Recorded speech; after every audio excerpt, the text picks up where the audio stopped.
नमस्कार। आकाशवाणी जयपुर अजमेर से प्रस्तुत हैं प्रादेशिक समाचार।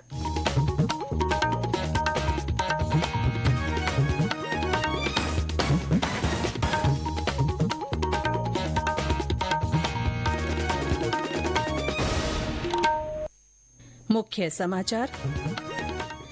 आज होने वाली नीट पीजी प्रवेश परीक्षा स्थगित, नई तारीख जल्द होगी घोषित।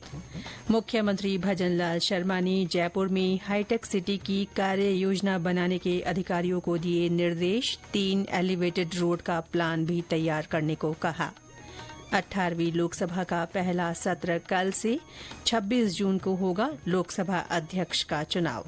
और आईसीसी T20 क्रिकेट विश्व कप में भारत ने बांग्लादेश को 50 रन से हराया। भारतीय टीम सेमीफाइनल के लिए क्वालिफाई करने के निकट पहुंची।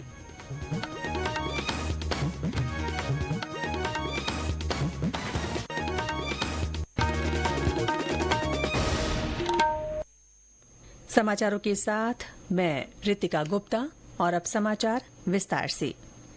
आज होने वाली नीट पीजी प्रवेश परीक्षा स्थगित कर दी गई है।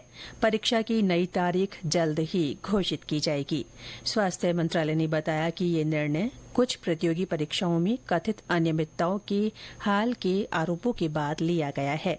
मंत्रालय ने कहा कि मेडिकल विद्यार्थियों के लिए राष्ट्रीय परीक्षा बोर्ड द्वारा संचालित नीट पीजी प्रवेश परीक्षा प्रक्रिया का समग्र आकलन कराने का फैसला किया गया है। उधर नीट परीक्षा परिणामों को लेकर उठे विवाद के बीच राष्ट्रीय परीक्षा एजेंसी एनटीए के महानिदेशक सुबोध कुमार सिंह को उनके पद से हटा दिया गया है। भारतीय व्यापार संवर्धन संगठन के अध्यक्ष और प्रबंध निदेशक प्रदीप सिंह खरोला को एनटीए महानिदेशक का अतिरिक्त कार्यभार सौंपा गया है। वहीं शिक्षा मंत्रालय ने राष्ट्रीय पात्रता सह प्रवेश परीक्षा नीट यूजी 2024 में कथित अनियमितताओं का मामला व्यापक जांच के लिए केंद्रीय अन्वेषण ब्यूरो सीबीआई को सौंप दिया है। मंत्रालय ने कहा है कि सरकार परीक्षाओं की शुचिता और विद्यार्थियों का हित सुनिश्चित रखने के लिए प्रतिबद्ध है। यदि कोई व्यक्ति या संगठन इस मामले में शामिल पाया जाता है तो उसके खिलाफ कड़ी कार्रवाई की जाएगी। गौरतलब है कि एनटीए ने पिछले महीने की 5 तारीख को नीट यूजी परीक्षा आयोजित की थी। परिणाम आने के बाद परीक्षा में अनियमितता बरते जाने और जालसाजी के आरोप लगे थे। इस बीच बिहार पुलिस ने नीट यूजी परीक्षा 2024 में कथित अनियमितताओं के सिलसिले में झारखंड के देवघर जिले से 6 लोगों को गिरफ्तार किया है। केंद्रीय वित्त मंत्री निर्मला सीतारमण ने कहा है कि समय से कर अंतरण, वित्त आयोग अनुदान और जीएसटी क्षतिपूर्ति बकाया की केंद्रीय सहायता का उद्देश्य राज्यों के विकास को गति देना है। नई दिल्ली के भारत मंडपम में कल हुई जीएसटी परिषद की 53वीं बैठक में श्रीमती सीतारमण ने ये बात कही। बैठक में प्रदेश के कैबिनेट मंत्री गजेंद्र सिंह खेवसर ने जीएसटी से जुड़े हुए राजस्थान हित के मुद्दों पर राज्य का पक्ष रखा। इससे पहले श्रीमती सीतारमण ने राज्यों और केंद्र शासित प्रदेशों के वित्त मंत्रियों के साथ बजट पूर्व चर्चा भी की। बैठक में श्रीमती सीतारमण ने राज्यों से केंद्र की विशेष पूंजी निवेश सहायता योजना का लाभ उठाने का आग्रह किया। उन्होंने कहा कि इस योजना के तहत अधिकांश ऋण समायोजी है। कुछ ऋणों के लिए जन केंद्रित सुधार और क्षेत्र विशेष पूंजीगत परियोजनाएं लागू करने की शर्त है।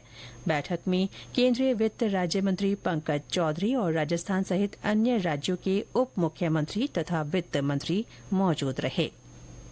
मुख्यमंत्री भजनलाल शर्मा ने जयपुर में हाईटेक सिटी की कार्य योजना बनाने के अधिकारियों को निर्देश दिए हैं।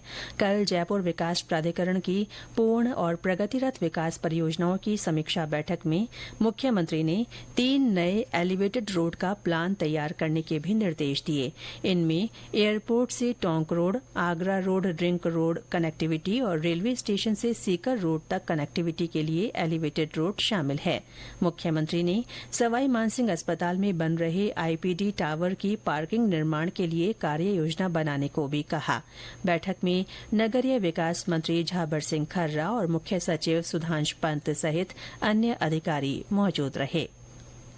जोधपुर के जय नारायण व्यास विश्वविद्यालय के वनस्पति विज्ञान विभाग ने कैडमियम से होने वाले नुकसान को देखते हुए प्राकृतिक अवरोधक के लिए अनुसंधान किया है। हमारे संवाददाता ने बताया कि अनुसंधान में सामने आया कि ज्वार में कैडमियम को सोखने की सबसे ज्यादा क्षमता होती है।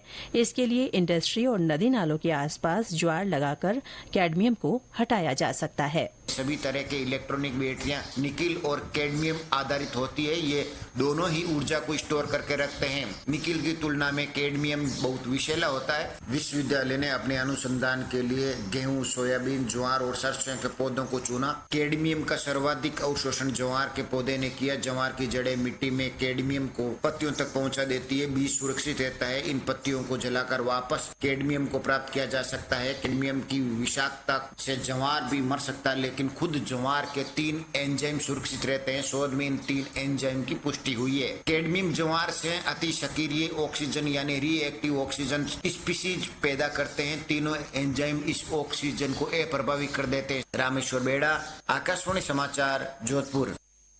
ये समाचार आकाशवाणी जयपुर अजमेर से प्रसारित किए जा रहे हैं। 18वीं लोकसभा का पहला सत्र कल से शुरू हो रहा है। सत्र के दौरान नवनिर्वाचित सांसदों को शपथ दिलाई जाएगी। प्रोटेम स्पीकर और वरिष्ठ भाजपा सांसद भर्तृहरि महताब लोकसभा के नए सांसदों को शपथ दिलाएंगे। नए लोकसभा अध्यक्ष का चुनाव 26 जून को होगा।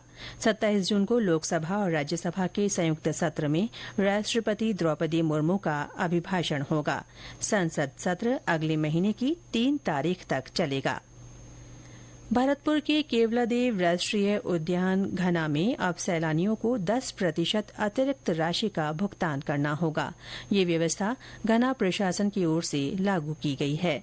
इसके साथ ही उद्यान में भ्रमण करने के लिए 2 पर्यटकों को गाइड लेना भी अनिवार्य कर दिया गया है। ब्यौरा हमारे संवाददाता से। केवलादेव उद्यान में भ्रमण करने के लिए पहले विदेशी पर्यटक को 872 रूपए देने होते थे, लेकिन अब उन्हें 957 रूपए प्रति पर्यटक भुगतान करना होगा। इसी तरह भारतीय पर्यटक को 136 रूपए की जगह 155 रूपए और विद्यार्थियों को 57 रूपए की जगह 62 रूपए उद्यान का भ्रमण करने के लिए शुल्क देना होगा। इसके साथ ही अब 2 पर्यटक ई रिक्शा का उपयोग उद्यान का भ्रमण करने के लिए करेंगे तो उन्हें अनिवार्य रूप से गाइड की सेवाएं लेनी होंगी और 2 घंटे के लिए 1600 रूपए उन्हें चुकाने होंगे। शिव कुमार वशिष्ठ, आकाशवाणी समाचार, भरतपुर।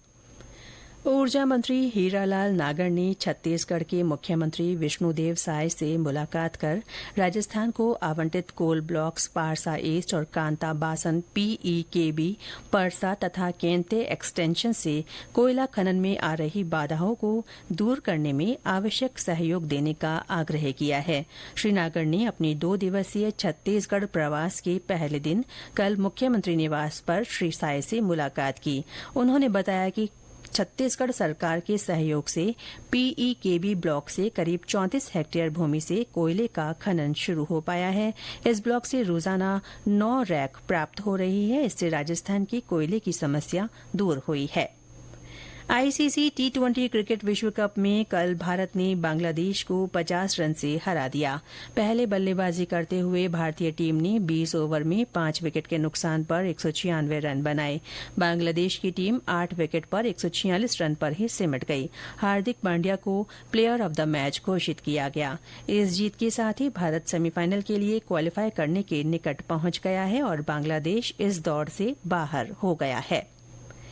इंदिरा गांधी राष्ट्रीय मुक्त विश्वविद्यालय इग्नू ने जुलाई 2024 सत्र से अस्पताल और स्वास्थ्य प्रबंधन कार्यक्रम की शुरुआत की है। प्रबंधन कार्यक्रम में प्रवेश लेने के लिए शैक्षणिक योग्यता किसी भी विषय में स्नातक रखी गई है। इन कार्यक्रमों की न्यूनतम अवधि 2 वर्ष और अधिकतम अवधि 4 वर्ष रखी गई है। ये कार्यक्रम पूरी तरह अंग्रेजी माध्यम में उपलब्ध रहेगा। विद्यार्थियों को इन कार्यक्रमों में बिना किसी परीक्षा के प्रवेश दिया जाएगा। इग्नू ने जुलाई सत्र 2024 के लिए प्रवेश प्रक्रिया शुरू कर दी है। नए प्रवेश और पुनः पंजीकरण की अंतिम तारीख 30 जून रखी गई है। और अंत में मुख्य समाचार एक बार फिर। आज होने वाली नीट पीजी प्रवेश परीक्षा स्थगित कर दी गई है। नई तारीख जल्द ही घोषित की जाएगी। मुख्यमंत्री भजनलाल शर्मा ने जयपुर में हाईटेक सिटी की कार्ययोजना बनाने के अधिकारियों को निर्देश दिए हैं। 3 एलिवेटेड रोड का प्लान भी तैयार करने को कहा है। 18वीं लोकसभा का पहला सत्र कल से शुरू होगा। 26 जून को लोकसभा अध्यक्ष का चुनाव करवाया जाएगा। और आईसीसी T20 क्रिकेट विश्व कप में भारत ने बांग्लादेश को 50 रन से हराया। भारतीय टीम सेमीफाइनल के लिए क्वालिफाई करने के निकट पहुंच गई है। इसके साथ ही प्रादेशिक समाचार बुलेटिन समाप्त हुआ। नमस्कार।